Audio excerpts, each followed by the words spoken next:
जरा बच के में आपका स्वागत है। आज मेरे साथ जुड़ रहे हैं विनय शाह, जो इंश्योरेंस ओम्बुड्समैन हैं महाराष्ट्र के लिए।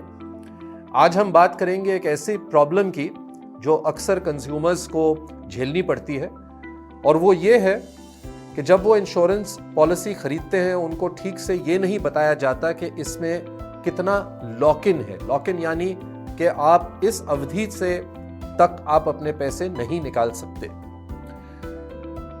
मिस्टर शाह, बहुत बहुत धन्यवाद आने के लिए। आपको भी ऐसी कंप्लेंट्स आ रही होंगी, हमें भी आती हैं कि दर्शक कहते हैं कि हमने अप्लाई किया तो हमें ये नहीं बताया कि 3 साल या 5 साल का लॉक इन है, अब हम जब अपने पैसे निकालना चाहते हैं हमें ये बताया जा रहा है। इस तरह की कंप्लेंट्स क्या आपको भी आ रही हैं? आप इसके बारे में कुछ बताएंगे कि ऐसा क्यों हो रहा है कि ऐसी कंप्लेंट्स बार बार आ रही हैं? धन्यवाद विवेक। हाँ, ये सही है कि इस तरह की काफ़ी कंप्लेंट्स हमको मिलती हैं जहाँ पे कस्टमर्स ये बोलते हैं कि हमको लॉक इन पीरियड के बारे में या तो बताया नहीं गया था या गलत बताया गया था। इसमें 2-3 चीज़ें कंप्लेंट्स में हम देखते हैं। कई बार ऐसा होता है पॉलिसी धारक खुद ही कहता है कि मैंने पूछा ही नहीं था उस समय जिस समय पॉलिसी ली।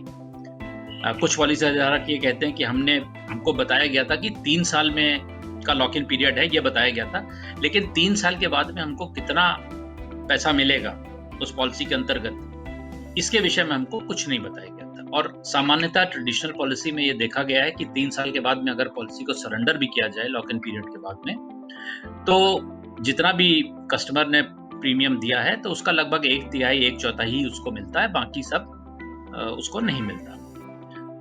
इसमें हमको ये भी समझना पड़ेगा विवेक जी कि लॉक इन पीरियड की आवश्यकता क्यों, कंपनियां इसके लिए क्यों, किसी भी प्रोडक्ट में लॉक इन पीरियड क्यों रखती है। अभी के हिसाब से कंपनियां जो हैं वो अपने जितने भी एक्सपेंसेस करती हैं, जितने भी खर्चे करती हैं उस पॉलिसी को खरीदने में, जिसमें एजेंट का कमीशन इत्यादि चीजें रहता है, तो उसको रिकवर करने के लिए उनको जो समय चाहिए होता है उसके लिए वो 3 साल 5 साल इस तरह का अलग अलग तरह की पॉलिसी में लॉक इन रखा जाता है। कुछ केसेस में कुछ ऐसे भी होता है कि हर पॉलिसी में एक ब्रेक इवन पॉइंट होता है, जब वो अपनी कॉस्ट पूरी रिकवर कर लेती है पॉलिसी, तो उस लिए भी लॉक इन रखा जाता है। यूलिप पॉलिसी के लिए मैं ये कहना चाहूंगा कि उन पॉलिसीज में लॉक इन इसलिए भी रखा जाता है कि कस्टमर उसको ये ना समझे कि ये हम शॉर्ट पीरियड 1 साल 2 साल 3 में अपना इन्वेस्टमेंट जो हमने किया है उसको, जो शेयर बाजार में अगर बढ़ोतरी हुई है तो उसमें पैसा काफी हो गया तो हम लेके पैसा निकल जाए, क्योंकि ये एक इंश्योरेंस प्रोडक्ट है। आजकल वर्तमान में ट्रेडिशनल पॉलिसी में 99% ऑफ द पॉलिसीज जो होती हैं उसमें 3 साल का लॉक इन होता है, और यूलिप पॉलिसी में 5 साल के लॉक इन का प्राविधान है। यूलिप पॉलिसी में ये जरूर है कि आप 3 साल के बाद प्रीमियम देना बंद कर सकते हैं, लेकिन उसके बाद आपकी पॉलिसी फ्रीज कर दी जाती है, और लेकिन पैसा आपको 5 साल के बाद ही मिलता है। ये आजकल के नॉर्म्स के हिसाब से लॉक इन का प्राविधान रखा गया है। तो ये सारे प्रावधान जो इंश्योरेंस की पॉलिसी आती है या डॉक्यूमेंट आता है उसमें ये सब लिखित तरीके से आते होंगे मिस्टर शाह, क्योंकि इस फ्रंट पर भी काफ़ी प्रोग्रेस हुआ है पिछले 10-15 साल में, डिस्क्लोजर्स बढ़े हैं इंश्योरेंस सेक्टर के लिए भी। तो क्या प्रॉब्लम क्या है कि क्या कंज्यूमर ठीक से इन्हें पढ़ नहीं रहे हैं, या बहुत छोटे में लिखे जाते हैं इसलिए दिखता नहीं है? क्या तकलीफ है आपके मुताबिक जब आप ये केस हैंडल करते हैं, तो किस तरह का सिचुएशन आप देखते हैं? हाँ, ये सही है कि ये सारी चीजें जो प्राविधान जो पॉलिसी बॉन्ड रहता है उसमें ये सारी जानकारी रहती है, उसमें पूरा डिटेल रहता है लॉक इन पीरियड से रिलेटेड और बाकी की भी जो पॉलिसी कंडीशंस रिलेटेड है। और ये आप सही कह रहे हैं कि इसमें लगभग सभी केसेस में पॉलिसी धारक इन चीज़ों को अच्छी तरह से पढ़ते नहीं है। इसका एक कारण ये भी है कि हमारे यहाँ जो पूरे देश में जिस तरीके से पॉलिसियाँ बेची जाती हैं वो भी, उस पर भी ये चीज़ें बहुत बड़ी तरह से डिपेंडेंट है।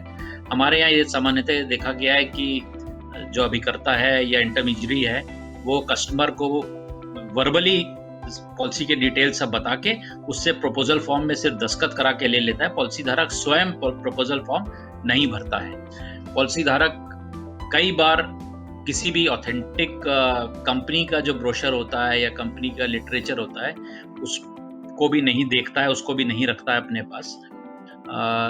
पॉलिसी डॉक्यूमेंट में भी आप सही कह रहे हैं कि इस तरह की चीज़ें क्योंकि पूरा ही डॉक्यूमेंट इतना डिटेल्ड होता है और उसके में जो फ़ॉन्ट जिसको हम बोलते हैं सामान्य लैंग्वेज में, वो सब इतने छोटे-छोटे होते हैं कि पॉलिसी धारक इतना